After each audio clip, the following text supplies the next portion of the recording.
Please believe in the reality of your imagined dream more than the reality of your lived life, because what you believe in the most will remain your truth.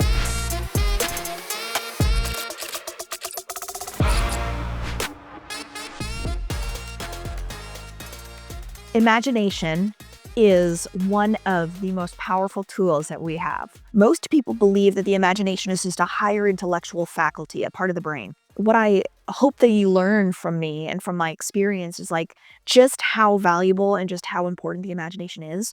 But this poem actually represents to me what imagination truly is. And so I'll read it and then I'll give you my interpretation. Visions of beauty and splendor, forms of a long lost race, sounds and faces and voices from the fourth dimension of space.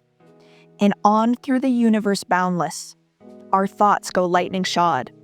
Some call it imagination, and others call it God. So imagination is God. Imagination is the creation. Imagination is how you connect to source energy and how you guide and direct it. So when you use your imagination to worry about a negative thing happening in your life, when you use your imagination to think of the what ifs in the negative, when you think about all the things that could go wrong, you are connecting to that source energy, that God within, and you're directing it towards a negative outcome, a negative consequence. So this is why they say that what you fear the most, you will one day reap. And it's because you're very powerful. You're just unaware of how powerful that part of you is. And so for me, I started to see and started to play around with and examine and practice. What if I could use my imagination for good? What if I could use my imagination in my business and in my health and in my romantic life? And what if I could use my imagination with my daughters and going to bed easily at night? And what if I could just visualize what I would love and hold that? What if I could then experience that? And so much of my life right now that I live and the things that I observe in my 3D physical world that are in front of me were once imagined. They began in the imagination. So when we think from that fourth dimension, from the imagination, and we ask for it by thinking of it, that is the sponsoring thought. That's the sponsoring idea. That's the beginning or the seed of all creation beginning there.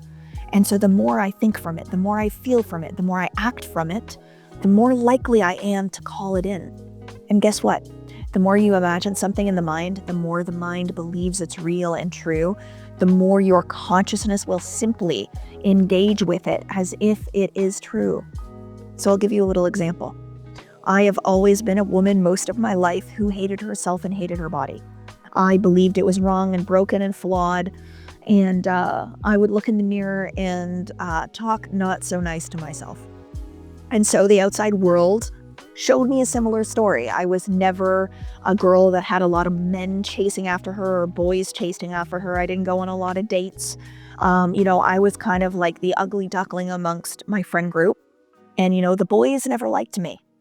And I used to think it was because I was fat, because I was plus size, because I was overweight. But what I realize now is that the world was simply responding to the beliefs that I had. So when I was talking negative about myself, the rest of the world was just believing me, that I was flawed, that I was broken, that I was wrong, that I wasn't good enough. And so I had this shield up, this get away from me type of energy. And so when I started in this work in 2019, I asked myself, is this true? Is being plus size bad? Is it wrong? Am I ugly? Am I disgusting? And I started looking at other plus size women that were stunning, gorgeous, beautiful, successful. And I thought, well, how can they be big and be beautiful? So is it that being plus size is bad, wrong, ugly? No, actually it's not. It's that I think I am. That is. It's that belief. And so I decided to imagine loving myself. I started to imagine my beauty. Imagine what it would be like to love myself and to look in the mirror and be like, oh, Kathleen, you're so beautiful. I love your curves. I love your big butt. Those rolls on your back, the cellulite, the stretch marks, how beautiful you are. And then I started to really do it. So I would imagine myself doing that and talking like that to myself. Then I would do it in front of the mirror. And then guess what? Naturally, I'd stand in front of that mirror and go, wow, I'm really beautiful. Wow, my curves are really stunning. Wow, not wanting to hide myself anymore, wanting to show myself and to be proud. That was all done in the imagination. That's how I changed the way I see myself, in the imagination. And now what I've realized is, yes, I've released weight, but at my heaviest weight in my life was 323 pounds when I had my lung surgery in 2022. 323 pounds. I was the happiest I've ever been, the most beautiful I ever think I've ever looked, to be quite honest. I was beautiful, happy, successful, confident, and I had men that believed that I was beautiful. Women that would comment on my beauty when I was in the grocery store. Literally, because I finally saw my own beauty within, which began in the imagination. So this is the power of imagination. And I'm giving you an example about me and how the world responds to me, but it's also wealth. I've gained a lot of wealth, a lot of experiences, a lot of travel, a lot of success, best-selling books, being on The Doctors. I manifested that using my imagination.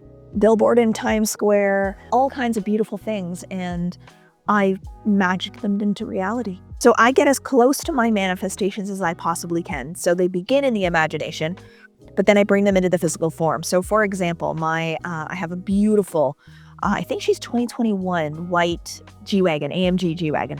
And when I first decided that I wanted a G Wagon, I had no clue how it was going to happen. Like when I saw the price point, how much it was going to be, I thought, okay, that's crazy. How's that ever going to happen? And then I went, well, wait a minute, Kathleen, like anything's possible. All you have to do is desire it, imagine it, and it'll come into the physical. So I went to a Mercedes dealership. I walked in there and there she was like this. It was like she was under a spotlight, this beautiful white G Wagon. And I knew in that moment, this is it. This is what I want, test drove it, all that kind of stuff. And I remember then it was like, okay, so how can I then make this real? How can I bring this as close to my life as I can? Let's go look at other options. What's like the top of the line model? What's the cheapest option I can get? How can I get myself into one? How much is it going to cost, etc.? And we called a few dealerships and they said, they're not making the G Wagons anymore. They're taking it off the line. You're not going to be able to get one for 3 years. So all the prices were jacked up on all the ones that they were selling right now. And I thought, well, that can't be right. That can't be true, a 3-year wait. But I'm like, you know what? Maybe I'll just put my name on the wait list for one. So I called the Mercedes dealership and I designed one, custom designed, like my ideal G Wagon. And the leather, diamond point leather, black leather, carbon fiber, like the best sound system, just everything that I would want. And I built it completely. And then he says, okay, so to put your name on the list to get it made is only $10,000. I'm like, well, I have that. I don't have the $400,000 for the car, but I have the $10,000 for the deposit. So I decided to put the deposit down. And I know that's where a lot of people aren't willing to do things like this, but this is where I so believe in this work. And I believe in the power of the mind. And I so believe that I will be able to bring that money in by making decisions that will allow it to flow. So putting the $10,000 down, ordering the car, and holding the image of it, I knew the money would come. That's a belief I told myself. And so I did that. And so they told me it'd be 3 years. And I thought, well, this was in March. And I thought I'd love it by my birthday, which was August. And wouldn't you know it, that the car came in by August 23rd, so just a little bit past my birthday. And the money had come before that too, for the entire purchase of the vehicle. So truly for me, it's idea in the mind, it's imagination, but then it's also taking action upon the idea and allowing it to come through. So that car, the ordering of that car, actually created the demand for the supply to come, for the funds. Owning that vehicle has been a catalyst for the business growth, hands down. And you can do the exact same thing if you allow yourself to believe that your imagination is a very, very powerful tool that connects you directly to God. And you're guiding and directing where you want that beautiful God essence within to go as you visualize the life you would love instead of the one that you're living. And trust me when I tell you, please believe in the reality of your imagined dream more than the reality of your lived life, okay? Please believe in the reality of your imagined dream more than the reality of your lived life, because what you believe in the most will remain your truth. So that imagined dream will become your reality in the 3D world. I have experienced this over and over and over again, and I see this happen in my world all the time. So I hope that this changes your perspective about imagination, that you think a little bit differently, and know that if you can see it, it means it's true and it means it's real. And just stay in the belief and the knowing of it. And I always say, hold the image. Don't let it go. Hold the image and just believe. If you have enjoyed this content, I would absolutely love for you to like, to subscribe, to comment, and to share this content with someone in your life that you think would benefit. And I hope you know that the limit does not exist. And if you do so, in love only, your life will be powerful beyond a measure.